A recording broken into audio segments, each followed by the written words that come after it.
Absolutely right, बिल्कुल ये बात तो हम लोग डे वन से हम लोग बोल रहे हैं। जो केंद्रीय गृह मंत्री आदरणीय अमित शाह जी ने कल पटना में जो बातें कही, बिल्कुल सही कही और एकदम सही जानकारी के साथ उन्होंने कही। देखिए, जब से जातीय जनगणना के आंकड़े आए हैं, जिसमें यकीनन भारतीय जनता पार्टी ने समर्थन किया, हम लोग विपक्ष में होने के बावजूद लोक जनशक्ति पार्टी रामविलास ने, हम लोगों ने समर्थन किया, पर हकीकत है कि जातीय जनगणना हुई ही नहीं है। कितने ऐसे परिवार हैं जो आए दिन आकर हमसे मिलते हैं, जो इस बात को बताते हैं कि भैया हम लोगों से तो पूछा ही नहीं गया। मैं अपना उदाहरण दे रहा हूँ भाई, ना हमसे ना हमारे परिवार से। हमारा गांव है शहर बन्नी, वहाँ पे जाके चले जाइए, किसी हमारे परिवार के सदस्य से नहीं पूछा गया कि आपकी क्या जाति है, नहीं है। तो ये दर्शाता है कि बंद कमरे में बैठकर इन आंकड़ों को तैयार किया गया। आखिरी जनगणना 1931 में हुई थी शायद, तब से लेकर अभी तक मोटा मोटी वही आंकड़ों को आगे पीछे कर और इसमें अपने समीकरण के जिस समीकरण के बल पर ये सरकार बार बार सत्ता में आने का दावा करती है, उन जातियों को ज़रूर बढ़ा चढ़ा कर दिखाया गया है।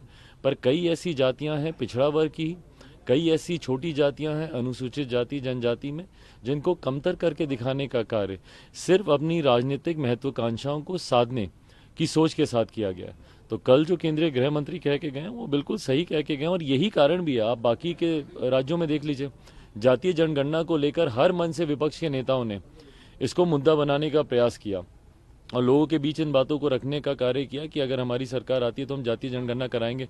पर लोगों के सामने बिहार का उदाहरण था और लोग जानते थे कि बिहार में किस तरीके से धांधली हुई है, इसीलिए जनता ने इनके बातों पे विश्वास ही नहीं किया।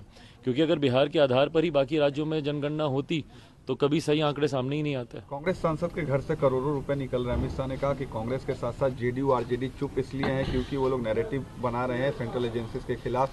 मेन वजह है कि वो लोग मोदी सरकार से और मोदी जी से डरते हैं, इसलिए नैरेटिव। भाई, ये विक्टिम कार्ड खेलने का काम विपक्ष के तमाम नेता आए दिन, ये क्राई बेबी का इनका रिकॉर्ड चलता रहता है। आए दिन ये लोग रोते रहते हैं कि हम लोग को टारगेट किया जा रहा है, हम लोग को प्रताड़ित किया जा रहा है। बताएं ना, क्या ये प्रमाण नहीं है? क्या ये तस्वीरें, ये आंकड़े, जितनी नकदी बरामद हुई है, क्या ये प्रमाण नहीं है कि आप लोगों ने भ्रष्टाचार किया? मुझे लगता है आज़ादी के बाद शायद किसी एक सांसद के पास इतनी बड़ी संख्या में नकदी को बरामद करना, मुझे नहीं लगता कि इससे पहले और कोई ऐसा उदाहरण रहा होगा। ऐसे में जब आप विक्टिम कार्ड खेलते हैं, जब आप बार बार ये कहते हैं, तो आपको इस पे भी जवाब देना चाहिए कि भाई ये जो सामने तस्वीरें जो आ रही हैं या जितना नोट, जितनी नकदी बरामद हुई है, वो गलत तो नहीं। अगली मीटिंग 19 को है इंडिया अलायंस की, क्या लगता है सर क्या होगा? भाई होना क्या है, कितने लोग जाते हैं नहीं जाते हैं वो देखने वाली बात है उसमें।